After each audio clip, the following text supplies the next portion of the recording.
നമസ്കാരം. ഭാരത് ലൈവിലേക്ക് സ്വാഗതം.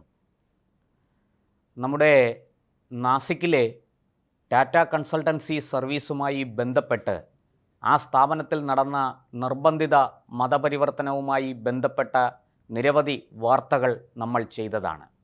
ആ കേസിലെ പ്രധാന പ്രതി എന്ന് സംശയിക്കപ്പെടുന്ന ആരോപണ വിധേയയായ അവിടുത്തെ HR മാനേജർ ചുമതല വഹിച്ചിരുന്ന നിദ ഖാൻ കഴിഞ്ഞ ദിവസം അറസ്റ്റിലായി.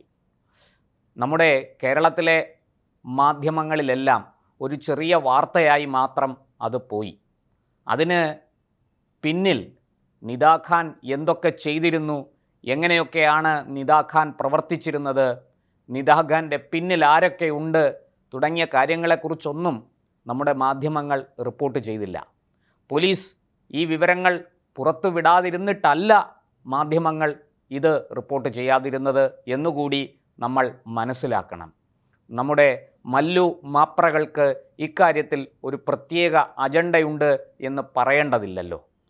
ഈ നിദ ഖാനെ ചോദ്യം ചെയ്തപ്പോൾ അവരുടെ ലാപ്ടോപ്പും മൊബൈലും പരിശോധിച്ചപ്പോൾ പോലീസ് പോലും ഞെട്ടിപ്പോയി. അതായത് മഹാരാഷ്ട്ര ATSനെ വെല്ലുവിളിക്കുന്ന രഹസ്യ വിവരങ്ങളാണ്, ഗൂഢ പദ്ധതികളാണ് പോലീസിന് ലഭിച്ചത്. അക്ഷരാർത്ഥത്തിൽ മഹാരാഷ്ട്ര ATS മാത്രമല്ല, ഇതിൻ്റെ പ്രാഥമിക തെളിവുകൾ കോടതിയിൽ ഹാജരാക്കി ഇവരെ റിമാൻഡ് ചെയ്തു.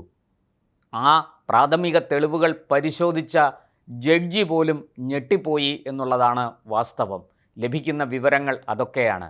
അതായത് 136 ആഗോള ഭീകര സംഘടനകൾ, അതായത് ലോകമെങ്ങും പ്രവർത്തിക്കുന്ന ഇസ്ലാമിക ദീൻ സ്ഥാപിക്കാൻ വേണ്ടി, ഇസ്ലാമിക ഭരണം, ഇസ്ലാമിക സാമ്രാജ്യം സ്ഥാപിക്കാൻ വേണ്ടി പ്രവർത്തിക്കുന്ന 136 ഭീകര സംഘടനകളുമായിട്ട് ഈ നിദ ഖാൻ ബന്ധപ്പെട്ടിരിക്കുന്നതിൻ്റെ തെളിവുകളാണ്.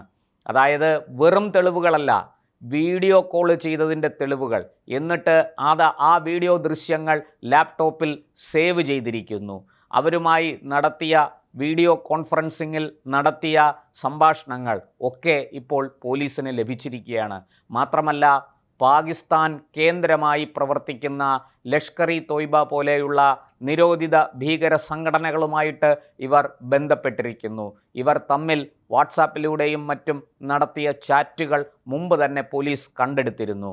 അതുമാത്രമല്ല, ഈ പാകിസ്ഥാൻ കേന്ദ്രീകൃത പാക് ചാരസംഘടനയായ ISIയുമായിട്ടും നിദ ഖാൻ ബന്ധപ്പെട്ടിരിക്കുന്നു എന്നതിൻ്റെ തെളിവുകളാണ് ഇപ്പോൾ മഹാരാഷ്ട്ര ATSന് ലഭിച്ചിരിക്കുന്നത്. ഇത് കേവലം ഒരു സ്ഥാപനത്തിലെ നിർബന്ധിത മതപരിവർത്തനമെന്നോ ലവ് ജിഹാദെന്നോ ഇൻ്റലക്ച്വൽ ജിഹാദെന്നോ ഒക്കെ മാത്രം പറഞ്ഞ് തള്ളിക്കളയാവുന്നതല്ല. ഇന്ന് ഇന്ത്യയിൽ ആരംഭിച്ചിരിക്കുന്ന ഒരു പുതിയ പ്രതിഭാസം, അത് സത്യത്തിൽ പുതിയ പ്രതിഭാസമൊന്നുമല്ല, അത് വളരെ പഴക്കമുണ്ട്, അതിന് 10-20 വർഷത്തെ പഴക്കമുണ്ട്. പക്ഷേ ഇപ്പോഴാണ് നമ്മുടെ മാധ്യമങ്ങൾ അത് റിപ്പോർട്ട് ചെയ്യാൻ തുടങ്ങിയത്. നമ്മുടെ ഇന്ത്യയിലെ സംസ്ഥാനങ്ങളിലെ പോലീസ് അതിനെ കാര്യഗൗരവമായി എടുത്തിരിക്കുന്നത്. മറ്റൊന്നുമല്ല, വൈറ്റ് കോളർ ടെററിസം, വെള്ളക്കോളർ ഭീകരത എന്ന് നമ്മളതിനെ മലയാളത്തിൽ പറയും. ആ വൈറ്റ് കോളർ ടെററിസത്തിൻ്റെ ഏറ്റവും നല്ല ഒരു പരിശീലന കളരിയായിരുന്നു നാസിക്കിലെ TCS എന്നുള്ളതാണ് സത്യം. അത് ഇപ്പോൾ മഹാരാഷ്ട്ര ATSന് ബോധ്യപ്പെട്ടിരിക്കുന്നു. നിദ ഖാൻ നടത്തിയ ഇടപെടലുകൾ അവരെ പോലും, അന്വേഷണ ഉദ്യോഗസ്ഥരെ അക്ഷരാർത്ഥത്തിൽ ഞെട്ടിച്ചിരിക്കുകയാണ്. നിദ ഖാനുമായി ബന്ധപ്പെട്ട് ഒരു വലിയ ശൃംഖല തന്നെ ഇന്ത്യയിൽ പ്രവർത്തിക്കുന്നുണ്ട് എന്ന വസ്തുതയാണ് ഇപ്പോൾ പോലീസിന്, അന്വേഷണ സംഘത്തിന് ബോധ്യപ്പെട്ടിരിക്കുന്നത്. ഈ വെള്ളക്കോളർ ഭീകരത, അതിൻ്റെ വേരുകൾ ഇന്ത്യയിലെ എല്ലാ സംസ്ഥാനങ്ങളിലേക്കും ആഴത്തിൽ പടർന്നിരിക്കുന്നു. മാത്രമല്ല, നിരവധി രഹസ്യ വിവരങ്ങൾ ഇതിൽ നിന്നും, അതായത് നിദ ഖാൻ്റെ ലാപ്ടോപ്പിൽ നിന്നും മൊബൈലിൽ നിന്നും ATSന് ലഭിച്ചിട്ടുണ്ട്.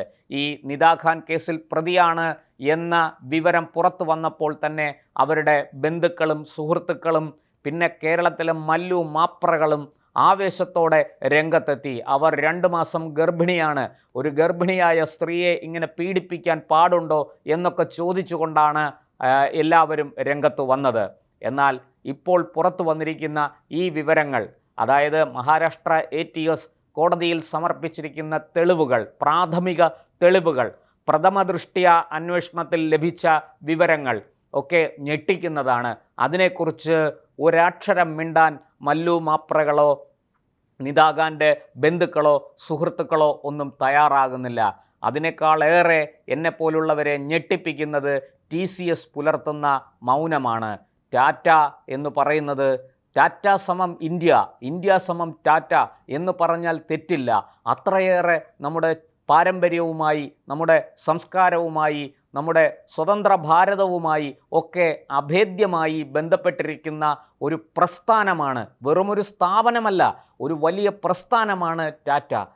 ടാറ്റയെ ഒഴിച്ചു നിർത്തിയുള്ള ഒരു ഇന്ത്യയെ നമുക്ക് ചിന്തിക്കാൻ കഴിയില്ല. ഒരു പക്ഷേ ടാറ്റയുടെ അത്രയും വിശ്വാസ്യതയുള്ള മറ്റൊരു കമ്പനി ഇന്ത്യയിലുണ്ടോ, മറ്റൊരു പ്രസ്ഥാനം ഇന്ത്യയിലുണ്ടോ എന്ന് പോലും നമുക്ക് ചോദിക്കേണ്ടി വരും. അങ്ങനെയുള്ള ആ ടാറ്റ ഇക്കാര്യത്തിൽ പുലർത്തുന്ന മൗനം, സത്യത്തിൽ അത് നമ്മെ എല്ലാവരെയും വളരെയധികം ഭയപ്പെടുത്തുന്നു. ഇക്കാര്യത്തിൽ ടാറ്റ മൗനം വെടിഞ്ഞ് ഈ ടാറ്റയുടെ നിലപാടെന്താണെന്ന്, ഈ വിഷയത്തിലുള്ള നിലപാടെന്താണെന്ന് പ്രസ്താവിക്കേണ്ട അല്ലെങ്കിൽ പ്രഖ്യാപിക്കേണ്ട സമയം ഏറെ വൈകിയിരിക്കുന്നു. തീർച്ചയായിട്ടും ഈ വിഷയം, അതായത് ഇങ്ങനെയൊരു ഗുരുതരമായ കുറ്റകൃത്യം TCSനുള്ളിൽ നടക്കുന്നു എന്ന് കണ്ടെത്തി പുറത്തു കൊണ്ടുവന്ന മഹാരാഷ്ട്ര പോലീസിനെയും അതിലെ ആൻറ്റി ടെററിസ്റ്റ് സ്ക്വാഡിനെയും ATSനെയും അഭിനന്ദിക്കാതിരിക്കാൻ കഴിയില്ല. അവർ അത്ര മഹത്തായ ഒരു സേവനമാണ് ചെയ്തത്.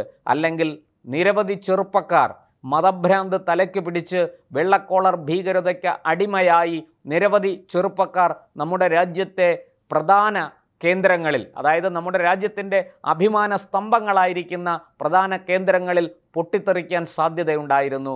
അതിനാണ് ഈ ATS തടസ്സം ഉണ്ടാക്കിയിരിക്കുന്നത്.